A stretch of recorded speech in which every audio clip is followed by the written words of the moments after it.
back, everyone, to another episode of Sisto Says, powered by Design 2147, a New York City code and expediting firm. Today, I have a really good friend of mine, Vincent Giagni. Good to Hi, see you, Vincent. sister. How are you? Vincent is the owner and founder of Pelham and White.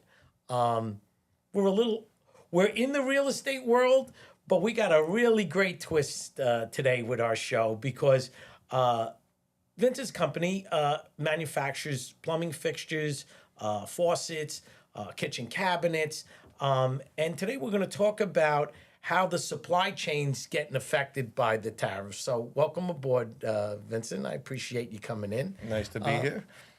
So tell us what's going on. So tell us a little bit about how we went from Giagni Faucet, which I know for a long time, in stores around the country for a long time, Lowe's, Home Depot, back in the day, not to give away my age, the Home Depot Expo. We used to go in and see all your beautiful products, and here we are with pretty much the same brand, but under a different, same products, but under a newer brand called Pelham and White. So tell us a little bit about the journey. Well, it's a long and laborious journey that started out as us being manufacturers here domestically, originally supplying cabinet hardware, primarily to the Home Depot Expo years ago. And we ended up getting in a situation where we couldn't be competitive in supplying the cabinet hardware, and ventured overseas in the early 90s to bring in the product and import it, and built a cabinet hardware business doing that. And then from the cabinet hardware business morphed into decorative kitchen faucets, stainless steel kitchen sinks. So there was a migration. Yeah, and our most recent product category is ready to assemble kitchen cabinets. And that seems to be that's the IKEA had that concept in the 80s when I first got married in the 90s. And it never really took off that much at the beginning, but clearly in today's world of drop shipping everything and having people put things together, the simpler you could make it, it seems like there's a pretty big demand and you can get the product out pretty quickly if it's here. Yeah, you'd be challenged to find an easier connection method and assembly method than what we use on the cabinets. And I tell people you literally can, takes you longer to take it out of the box than put it together. Well, some of them, it's funny that you say that because my wife purchased something from Wayfair when we moved into a new place, and she bought this, like a beauty cabinet to put her makeup on, with a little stool. And my son was with me, Jamie, and we get the box, and my wife's all excited, and my son carries this box, and he opens it up, and the first thing he says to his mother, he goes, "Oh, boy, you owe me. We're going to be here for hours."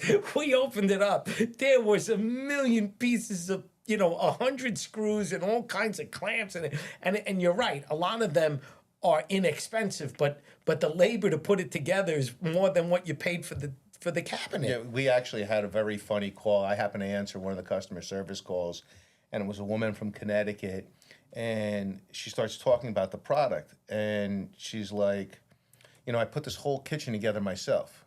She goes, I only had to call my husband in for 2 minutes, and he was useless. She goes, so I really thank you for making my life easy. Oh, that's a great compliment. And, once again, with our product, everything is pre-assembled, draw slides, hinges, glides. So it's really just a matter of assembling and putting it together, and it doesn't take long. Awesome. So you and I know a lot of developers that we work together with. A lot of them are in the affordable world. And it's a big market. The city's trying to expand through zoning, City of Yes, through incentives, through tax abatement to create more affordable apartments. And that really is a big supply chain for you. That is who you sell a lot of your product to. So tell us a little bit about how, the rumors on the street are contractors are extremely nervous about tariffs.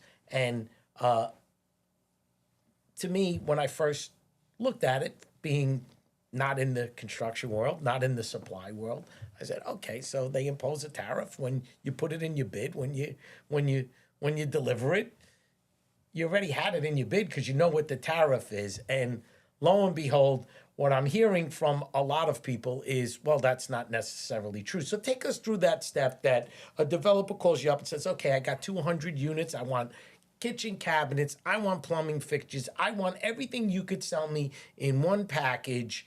How much is it going to cost? And what is the implication of the tariffs now? Yeah, that currently is obviously the biggest challenge, because when we look at a project, in most cases, you're probably at least a year out from when they actually would need the majority of our type products. Yeah, you have to submit your bid, win the award, and then you just don't know what's going to happen. I Right. mean, in the past, prices stayed pretty stable, but now with the tariffs, it's a moving target. You know, one day it's 10%, one day it's 25%. So tell us a little bit about the moving target. Is that or I'll ask the question and you can just expand on it. Is that because today on June 10th or June 11th or June 15th, the tariff is set between the two countries at X, but when they ship it, maybe 8 months from now, the tariff could be Y? Right, it could be completely different. Oh, so it's really about the time that Right. it actually gets on the container. We had an instance where I had ordered stainless steel kitchen sinks, actually from Vietnam, back in November. They arrived in March, and they assessed a 25% steel tariff that went on the week before to the shipment of sinks. And we ended up not being able to sell the sinks because they were going direct to consumer, and some of those sinks were going through Home Depot. And eventually, obviously, you had to raise the prices, which gets passed on to the consumer ultimately.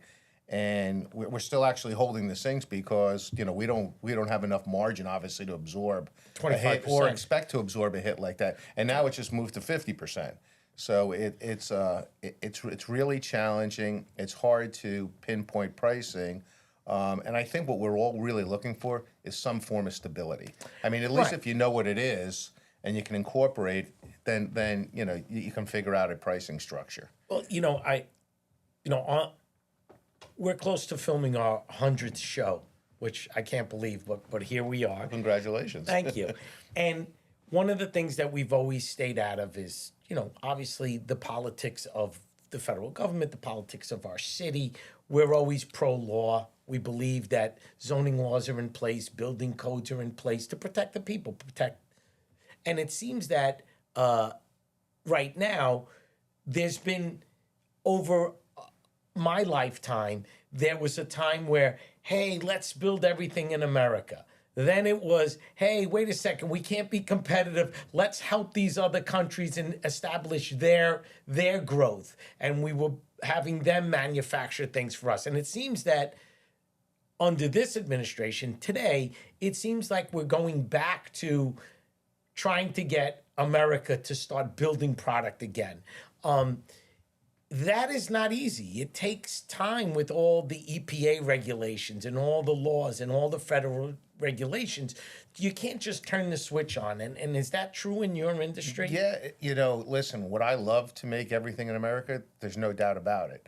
I mean, the reality is, Because just the logistics of things coming home overseas is difficult. Yeah, it'd be very difficult. I mean, first of all, I'd have to build a facility, get the financing for a facility. We're a little guy.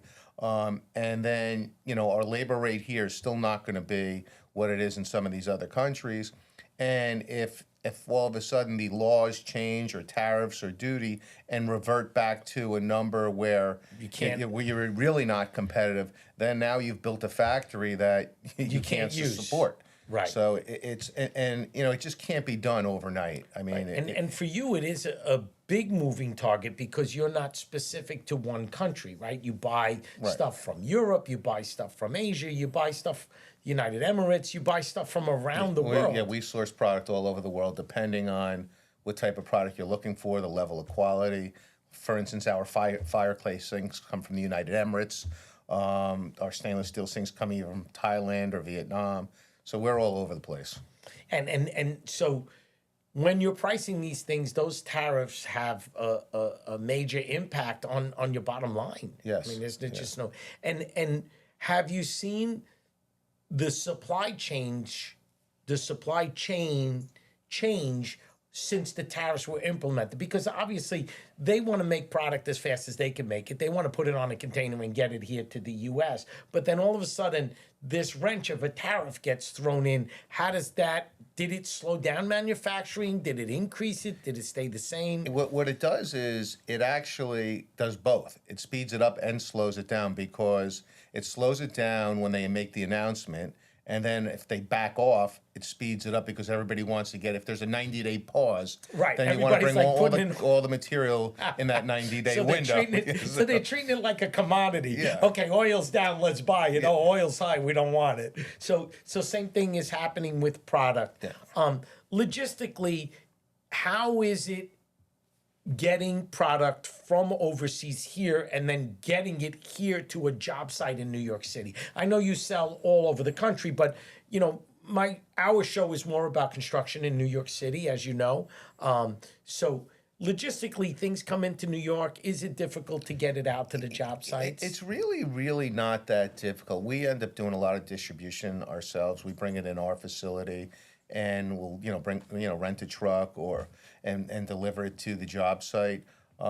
That's not really the biggest issue. One of the large issues that's changed over the last few years is actually inbound trucking has gotten expensive. I don't know if you remember, probably about a year and a half ago, container prices went crazy. Crazy. I mean, we were paying 5 times more Right. in a period of 60 days than what we were used to. And then container prices came back down, but the trucking from the ports to the facilities Went up. dramatically. Right. So, once again, it's just- congestion pricing, Yeah. this, that, fuel, extra tax, and it all, all of that gets passed to the consumer. Right, and the biggest thing is I think that because of the instability in the marketplace, and not knowing exactly what the tariffs are going to be, and people are somewhat uncomfortable. Oh. You know what? They don't know what their 401k is. They don't know whether they should go do their kitchen or bathroom, and everyone's kind of in a holding pattern until this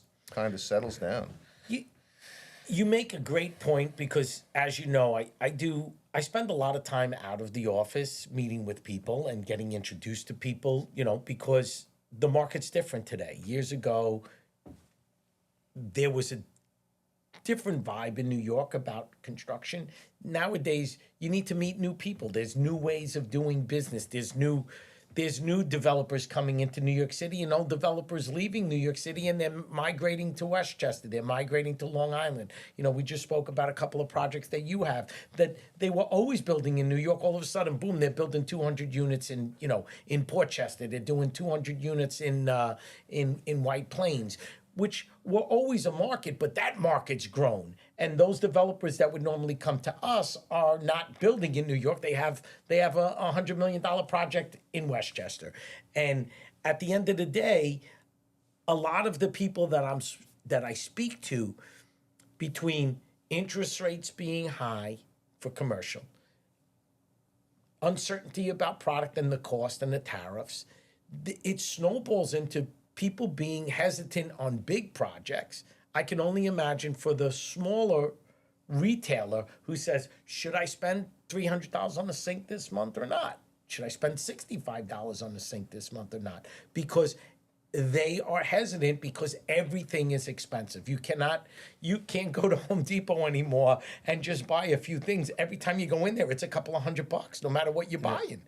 I mean, from blue tape to a couple of screws. Yeah, product costs have obviously, in all industries, honestly, have gone up dramatically. And hopefully, like I said, that this will somewhat stabilize over a very short period of time soon, because I think, right now we're feeling the ramifications of the uncertainty, and I think the longer and longer it goes on, the worse it's going to get. So from when it started, Vincent, back in February, March, right? Where are we today in June?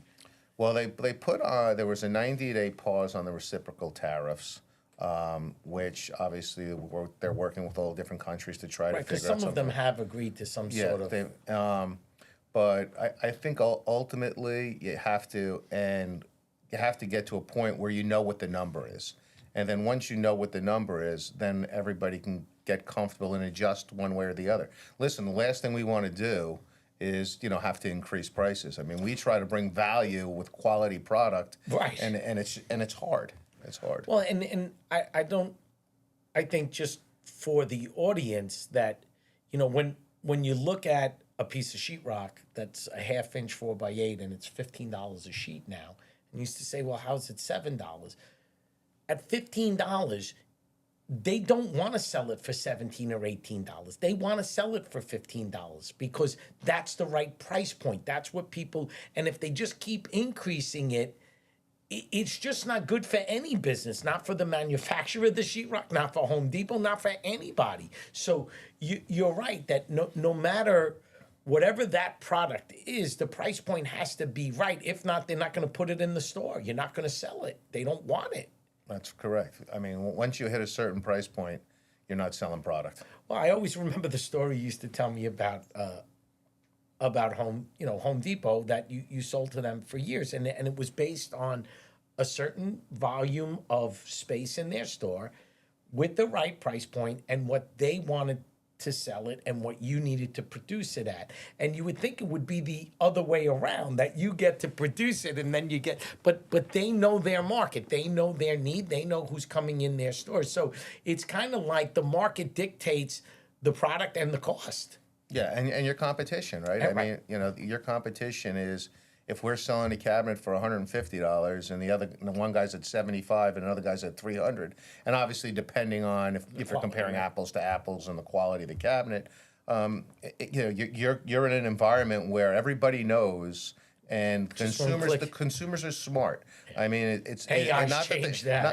that they weren't smart years ago, but there's just so much information out there for them to research and look at. Where 15, 20 years ago, you just went in and you went into a store and you said haggled. this is what they had. Yeah, and you haggled. I think it's worth $80. Okay, that was my father. He haggled with everything, no matter what the price was. But now, even my children, they're not children, but they're adults. They're like, "Hey, Dad, what'd you pay for that?" I said, "Oh, I don't know, $99." "Oh, you could have got these for $49.95." I go, "I didn't have time," But you're right. They're much savvier with everything because it's right at their fingertips. And AI gives them the comparison right off the bat. And I think the challenge for the consumer when it comes to that is, when you really price shop, it's very difficult to compare items because they're not all the same. Right. There's product being sold, especially online, that doesn't meet codes and standards that are put in place. Right. And when you see something that's $8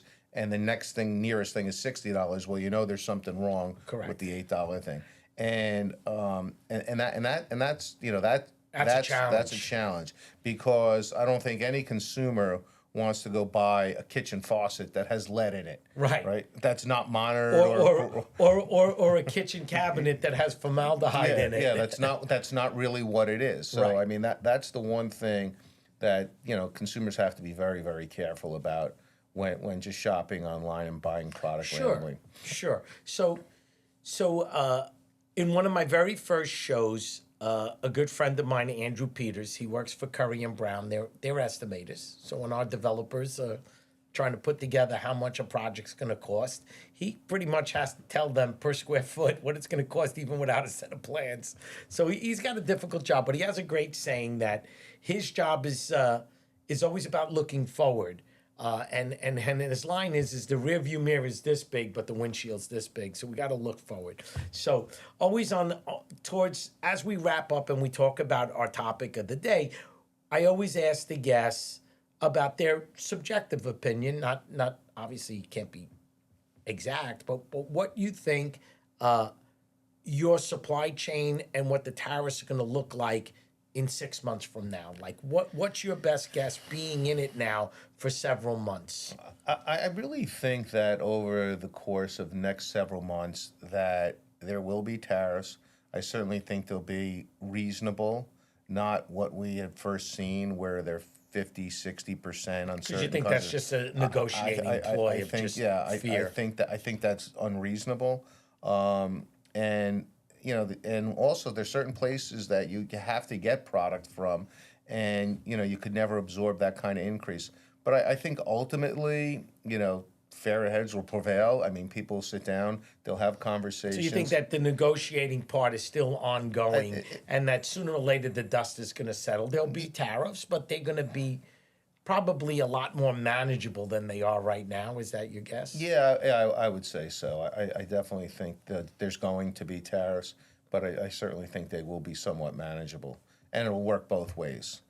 So, And as a small business, you do think it's difficult for you to just start up manufacturing here. The investment is too big and too the investment's and big. the time, right? Yeah, first of all, the investment's large, and you would need such a long-term commitment to make sure that that you're able to obviously recoup the money that you're investing. Because, like I said, if not, and I don't want to get into politics, but if something changes administration-wise, Right, then it goes back the goes other way. back the other way. Right. You've got this facility now Well, and that that's you can always and that's always a very difficult call for all of us. Same thing, in our industry.